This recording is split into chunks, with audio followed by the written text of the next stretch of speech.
नमस्कार, आदाब, सत श्री अकाल। स्वागत है आप सबका फिर से मेरे चैनल पे एक बार। और आज की वीडियो में कुछ अनस्क्रिप्टेड व्लॉग शूट करने वाला हूँ। सबसे पहली चीज़ तो स्टूडियो को सेट करना है, अरेंज करना है, रीअरेंज। सफाई हो गई, रीअरेंज करना है थोड़ा बहुत कुछ चीज़ें। और उसके बाद 2 क्लाइंट्स के मेन काम करने हैं। अभी पी रहा हूँ कॉफ़ी सुबह की, और उसके साथ ले रहा हूँ थोड़े बिस्किट्स। जनरली मुझे चाय, कॉफ़ी वगैरह कोई भी ऐसी चीज़ें जो होती हैं थोड़ी सी एसिडिटी जैसे क्रिएट करती हैं, तो मैं खाली पेट नहीं पीना प्रेफर करता। 2 या 3 बिस्किट ले लो, कोई भी ओट्स ले लो, या फिर टाइम है तो ओट्स ले लो। मेरे पास आज टाइम बिल्कुल नहीं है, क्योंकि हो सकता है आज शाम को फिर हम लोग निकले, क्योंकि भैया भाभी और उनकी फैमिली आई है बिलासपुर से, तो हम थोड़ा टाइम स्पेंड करेंगे उन लोगों के साथ। तो हो सकता है आज की रात भी कुछ वो ना हो, और मुझे दिन में ही अपने सारे काम मोस्टली निपटाने पड़ेंगे। उसमें भी 1-12:30 बज गया अभी, तो ये चीज़ है। तो मैं पहले कॉफ़ी पीता हूँ, फिर ऊपर चलता हूँ। आज के व्लॉग में मैं आपके साथ शेयर करना चाहता हूँ कि मेरे स्टूडियो में जो होम स्टूडियो है उसमें अभी क्या क्या चीज़ें हैं, क्या क्या गियर्स हैं, क्या क्या इक्विपमेंट है। और आप में से अगर कोई ऐसा बंदा है जो मे बी हो सकता है म्यूज़िक सीखना चाहता है, नया है, स्टूडियो खोलना चाहता है, बनाना चाहता है एक मीडियम लेवल पे, बिगिनर मीडियम लेवल पे, तो उसको भी कुछ हेल्प मिल सकती है इससे। तो गाइज़, आ गया हूँ मैं अपने स्टूडियो में। अभी यहाँ पे आधा काम हुआ है, आधा नहीं हुआ है। स्टूडियो तो खैर आप वीडियोस में देखते रहते हो इन जनरल, तो मुझे एटमॉस्फेयर से इंट्रोडक्शन कराने की मुझे खास ज़रूरत नहीं फील हो रही। अब मैं आपको यहाँ दिखाता हूँ। देखिए, एंट्री है, ठीक है। ये मेरा कमरा है जिसको मैंने स्टूडियो में कन्वर्ट किया। ये मेरा मेन वर्क स्टेशन है, मेन वर्क स्टेशन मेरा है। सारी जान यहाँ है, पूरी कंप्यूटेशन यहाँ से होती है। कंप्यूटर ये है, लैपटॉप ये है मेरा i9 11th जनरेशन था ये। और ये मेरी LG की स्क्रीन है। 99% sRGB वाला मैंने ख़रीदा था मॉडल, कलर एक्यूरेसी के लिए, वीडियो एडिटिंग वगैरह के लिए। एंड देन इस लैपटॉप में से इस डिवाइस, ये कहलाता है, जो आप लोग नए हो ना उनके लिए भी बता दूं, ये कहलाता है ऑडियो इंटरफेस। तो ऑडियो इंटरफेस बेसिकली होता है कि यहाँ देखो, लैपटॉप या किसी भी कंप्यूटर में चलता है डिजिटल सिग्नल, और हम लोग जो करते हैं, जैसे हमने गाया, रिकॉर्ड किया, माइक पे कुछ किया, तो वो ऑडियो सिग्नल है ना। तो आप ये समझो कि ऑडियो सिग्नल से डिजिटल सिग्नल करना और डिजिटल सिग्नल से ऑडियो सिग्नल करना, इस प्रोसेस को करने के लिए भी हमें एक डिवाइस चाहिए। तो वो डिवाइस है ये ऑडियो इंटरफेस, ठीक है। इसमें माइक लगा हुआ है और पीछे USB से ये यहाँ कंप्यूटर में कनेक्टेड है। तो ये था ऑडियो इंटरफेस, ठीक है ना। अब ये ऑडियो इंटरफेस के बाद मैं आपको ये दिखाता हूँ कि साउंड आउटपुट के लिए मैं क्या क्या यूज़ करता हूँ, ठीक है। तो ये देखो, ये है मेरे headphones bear dynamic 770 Pro 250 ohms। अब मैं तुम्हें तीनों चीज़ें बताता हूँ, ठीक है। सबसे पहली चीज़, ये भी कमर्शियल ग्रेड हेडफोन्स नहीं है, ठीक है। ये हेडफोन्स भी स्टूडियो के लिए यूज़ होते हैं, साउंड एक्यूरेसी के लिए इन्हें यूज़ किया जाता है। कमर्शियल ग्रेड ईयरफोन हेडफोन से हम प्रॉपर म्यूज़िक बना सकते हैं, लेकिन उसकी डिटेल वाला काम नहीं कर सकते, ठीक है। तो ये भी देखो ऑडियो इंटरफेस से ही आ रहा है यहाँ से आउटपुट में। और ये देखो, ये है हमारे यहाँ वहाँ के स्टूडियो मॉनिटर्स HS5। ये देखो, थोड़ा टेढ़ा हो गया, सॉरी, बट ये है HS5। अब ये है 5 इंच के स्टूडियो मॉनिटर्स, ठीक है। इससे बड़े भी आते हैं, इससे छोटे भी आते हैं, लेकिन 5 इंच से छोटा लेने का कोई फ़ायदा नहीं है, ठीक है। ये देखो, लेफ़्ट और राइट, ये 2 ऐसे रहते हैं, तो आपको ये स्टीरियो साउंड देते हैं जो प्रॉपर साउंड होता है। और एक स्पीकर 40 वाट का है, तो आप समझ लो कि इनकी पावर और इनकी एक्यूरेसी, दोनों चीज़ें कितनी अच्छी होंगी। ये कमर्शियल ग्रेड स्पीकर जो हमारे नॉर्मली हम लोग सुनते हैं ना, ये वो नहीं होते। तो ये स्पीकर और ये हेडफोन मैंने आपको दिखाए, ये हम लोग के स्टूडियो ग्रेड होते हैं, ये कमर्शियल ग्रेड नहीं होते, क्योंकि इनकी जो फ्रीक्वेंसी रिस्पॉन्स और इनका जो डायनामिक रिस्पॉन्स होता है, ये बहुत एक्यूरेट होता है। और ये चीज़ हमको कमर्शियल ग्रेड में नहीं मिलती। कमर्शियल ग्रेड ईयरफोन्स जो होते हैं, या हेडफोन या स्पीकर जो भी होते हैं, उनमें आपको ऑडियो ना मैनिपुलेटेड ऑडियो मिलता है। जैसे कैमरा होता है ना, फ़ोन का कैमरा होता है, तो कमर्शियल फ़ोन्स के जो कैमरा होते हैं वो ऑडियो मतलब वीडियो, मतलब उनका वो मैनिपुलेटेड होता है वीडियो। उसी तरह जो कमर्शियल ग्रेड ईयरफोन होते हैं ना, कितनी बड़ी कंपनी के हों, एप्पल के हों, बोस के हों, हरमन के हों, बेयर डायनामिक्स, हुएवर, लेकिन उनका जो कमर्शियल ग्रेड ईयरफोन या हेडफोन होता है ना, वो आपको वो चीज़ नहीं दे सकता जो आपको स्टूडियो ग्रेड हेडफोन या ईयरफोन या स्टूडियो स्पीकर या मॉनिटर देते हैं। तो ये रीज़न होता है। और ट्रांसपेरेंसी होती है। अगर एक 50 हर्ट्ज़ की फ्रीक्वेंसी या एक 500 हर्ट्ज़ की फ्रीक्वेंसी बज रही है ना, तो आपको एज इट इज़ सुनाएगा।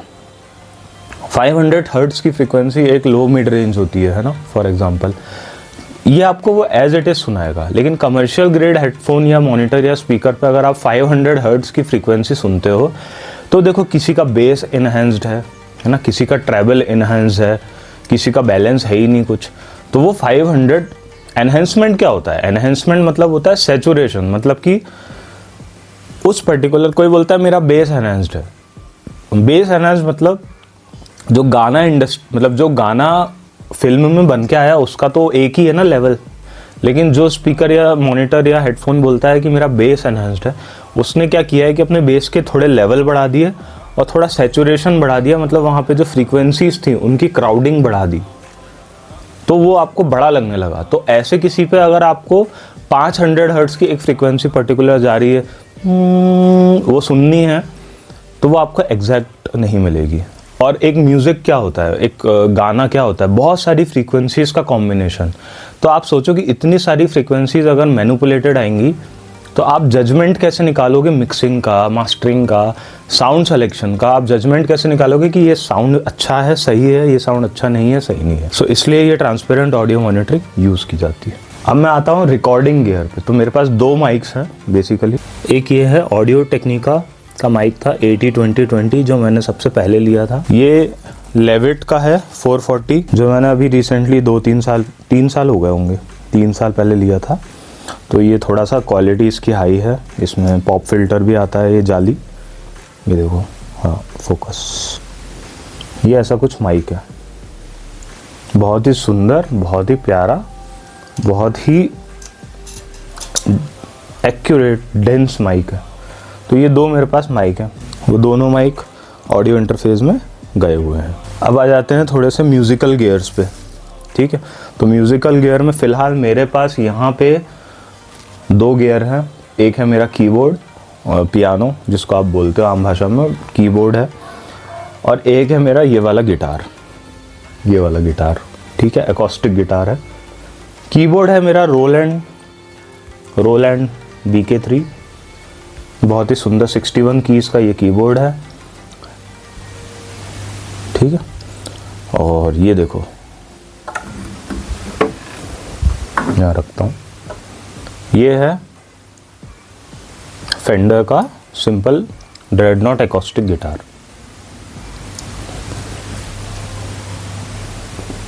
ओके, अब मेरे पास कुछ गियर्स और हैं।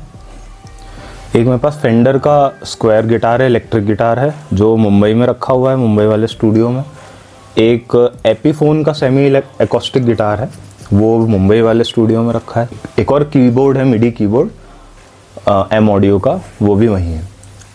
तो क्या होता है, अब मैं आपको एक बहुत इंटरेस्टिंग चीज़ बताता हूँ। जब कभी कोई प्रोजेक्ट खोलूँगा तब बता दूँगा एक बार और। जब कभी हम लोग जब सॉफ्टवेयर में काम करते हैं ना, म्यूज़िक बनाते हैं, तो सारे साउंड्स मतलब सॉफ्टवेयर में ही यूज़ होते हैं, सॉफ्टवेयर के ही साउंड होते हैं अधिकतर। तो जो ये कीबोर्ड होता है ना, ये वाला कीबोर्ड, इसका खुद का साउंड यूज़ नहीं होता है, करते हैं, लेकिन मैं आपको नॉर्मल वे बता रहा हूँ कि जो सॉफ्टवेयर में प्रोडक्शन होता है उसकी बात बता रहा हूँ। ये यूज़ नहीं करते। तो ये USB के थ्रू यहाँ कनेक्टेड होता है लैपटॉप में, और अंदर के जो जितने भी सॉफ्टवेयर है, कहीं कोई गिटार बजा रहा है, कहीं कोई वायलिन बजा रहा है सॉफ्टवेयर, कोई सॉफ्टवेयर से कुछ बज रहा है, तो वो सारे सॉफ्टवेयर जो हैं इससे ट्रिगर होते हैं की से, और अलग अलग इंस्ट्रूमेंट के साउंड बनते हैं, और उनको यूज़ करके हम एक गाना बनाते हैं, ठीक है। तो इस तरह से कुछ ये सेटअप है मेरा मेन मशीन सेटअप, और ये ऐसे काम करता है। यहाँ स्टूडियो देखा तो आप ये सोच रहे होगे ये पर्पल कलर के यहाँ पे ना कुछ लटके हुए हैं बोर्ड जैसे, ये क्या है?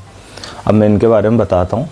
तो ये रॉक वूल के पैनल्स हैं। रॉक वूल एक मटेरियल होता है जो एब्जॉर्व करता है साउंड को। उस मटेरियल के मैंने यहाँ पैनल बनाए थे खुद ही अपने हाथों से, और यहाँ पे इनको अटैच कर दिया, दीवार पे लगा दिया।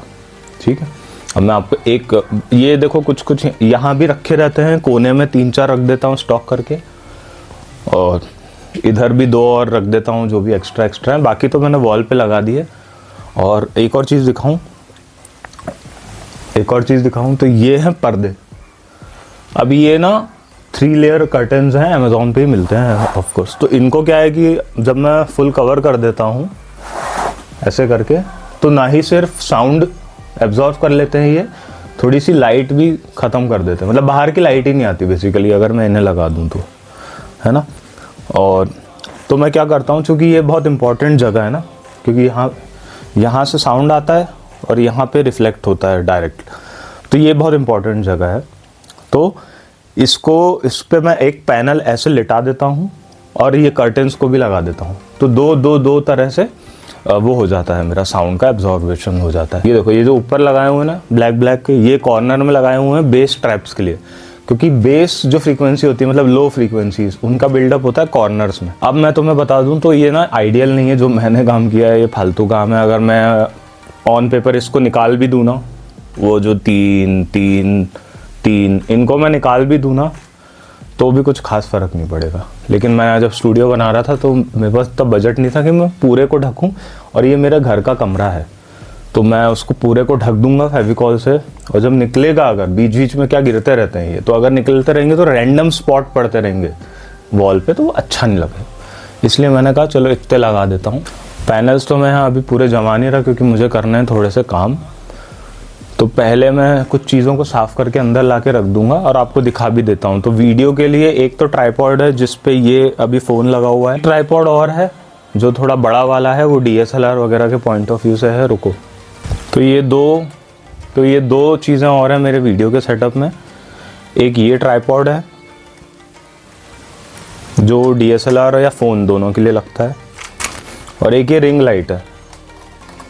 कोई भी चीज़ रिकॉर्ड करने के लिए अगर मुझे अपने चेहरे पे सुंदरता बढ़ानी हो तो मैं ये रिंग लाइट यूज़ कर लेता हूँ। इनको भी एक्चुअली साफ़ करना है मुझे, इसलिए ये बाहर रखे हुए। लास्ट में इंटरेस्टिंग चीज़ आपको बता रहा हूँ, उसके बाद मैं काम करने जाऊँगा। ये देखो, हरा ग्रीन स्क्रीन जैसा जुगाड़ है मेरा। तो बेसिकली कई बार कुछ शॉट ऐसे होते हैं, जैसे कि फॉर एग्जांपल दिस से बैकग्राउंड हटाना है तो मैं इससे यूज़ करके बैकग्राउंड हटा सकता हूँ, और अपने पीछे बैकग्राउंड में कोई भी नई इंटरेस्टिंग चीज़, मतलब कोई भी इंटरेस्टिंग बैकग्राउंड डाल सकता हूँ जो मुझे डालना है। फिल्मों में जो VFX होता है, बड़े बड़े हेलीकॉप्टर के शॉट होते हैं, ये सब चीज़ें होती है, तो वो ये ऑफ कोर्स उनका बहुत बड़ा स्टेज होता है। उनमें होते हैं ये ग्रीन स्क्रीन्स होते हैं और ब्लू स्क्रीन भी होते हैं। आपको ये भी बताता हूँ, ब्लू स्क्रीन भी होता है, सिर्फ ग्रीन स्क्रीन नहीं होता, ब्लू भी होता है। क्योंकि क्या होता है, अगर मैंने कोई ऐसा कलर पहना होता अभी शर्ट, जैसे कि येलो, मान लो उसमें ग्रीन, कोई भी ऐसा कलर जिसमें ग्रीन का टच जाता है, उसके लिए आपको कलर्स की नॉलेज होनी पड़ेगी, कॉम्बिनेशन की। तो कोई भी ऐसा कलर जिसपे ना ग्रीन का टच जाता है, तो वो कलर अगर होता तो उसके लिए मुझे पीछे फिर ब्लू स्क्रीन लगानी पड़ेगी।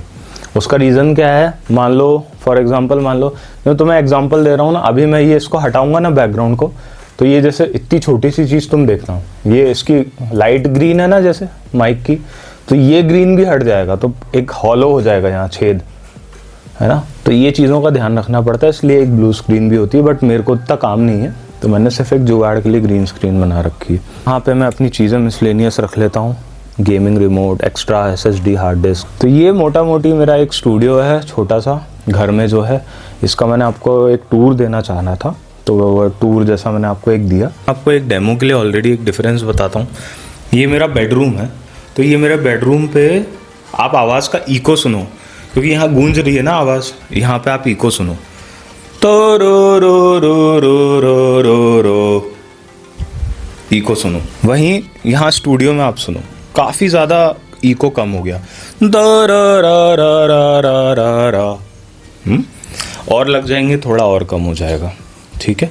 तो ये रीज़न है इन बोर्ड्स को लगाने का, क्योंकि इको होने से ना तो रिकॉर्डिंग अच्छी होती है, ना तो साउंड अच्छा आता है, जो स्पीकर वगैरह का साउंड आता है ना, फिर आपको हेडफोन पे काम करना पड़ेगा। लेकिन उसका कोई पॉइंट नहीं है, क्योंकि इको होने से रिकॉर्डिंग्स भी अच्छी नहीं होगी। तो ये मेरा स्टूडियो का टूर था, छोटा सा, है ना। आई होप ये वीडियो आपको पसंद आई हो। वीडियो लंबी हो रही है इसलिए इसको यहाँ मैं स्ट्रेच नहीं कर रहा। I will cut this video hair. और आपको किसी दूसरी वीडियो के साथ फिर से मैं इस चैनल पे मिलूँगा। नए हो तो सब्सक्राइब कर देना, बेल आइकन दबा देना, वीडियो को लाइक कर देना, कमेंट कर देना, और मिलते हैं अगली वीडियो में। Till then take care, see you. Oh by the way, सबसे इम्पोर्टेंट गियर जो मेरे स्टूडियो में है वो है ये। जो इंसान काम करके पैसा नहीं देता ना, उसके लिए है ये, समझ लेना। खैर वो तो वैसे ये देखने के बाद भी नहीं देता कोई, बट ठीक है, मतलब क्या कर सकते, थोड़ा बहुत डर आ रहे हैं। चलो निकलता हूँ मैं, आप भी ध्यान रखो, मिलते हैं फिर, बाय।